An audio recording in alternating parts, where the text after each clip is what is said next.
Respect for international law is an important pillar of any effective response to human rights challenges. It is also a pillar on which, as Cambodian government officials told me, a just resolution to the border conflict with Thailand can be built. I traveled to the border to see the impact of this conflict for myself and meet with those whose lives have been upended by the conflict.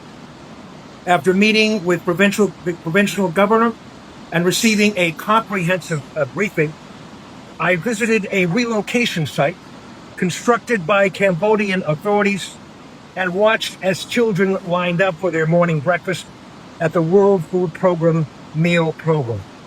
Most powerfully, I visited with families who described, often with tears, all that they had lost, including mothers who talked about the horror of their village being bombed or the heartbreak of their home being destroyed by a bulldozer.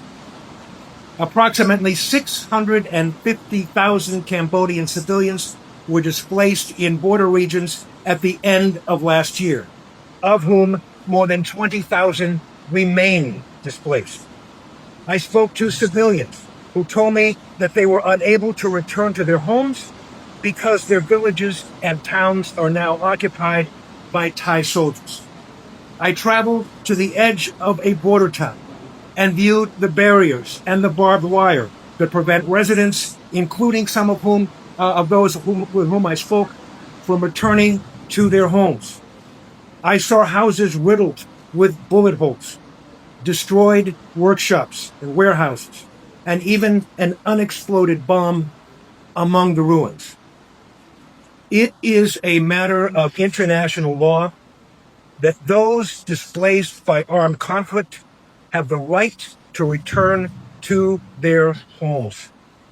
The 27 December ceasefire agreement between Thailand and Cambodia stipulates that civilians be allowed to return to their homes and livelihoods safely and without obstruction. It is imperative that Thailand and Cambodia work together to expedite the return of displaced civilians. They need and they deserve to go home. The human rights concerns associated with the conflict are hardly limited to displacement. Residents of the relocation site told me that they had lost their jobs, they had lost their possessions, and that they are deeply worried about how they will feed their families. Over 900,000 Cambodian migrant workers have returned from Thailand.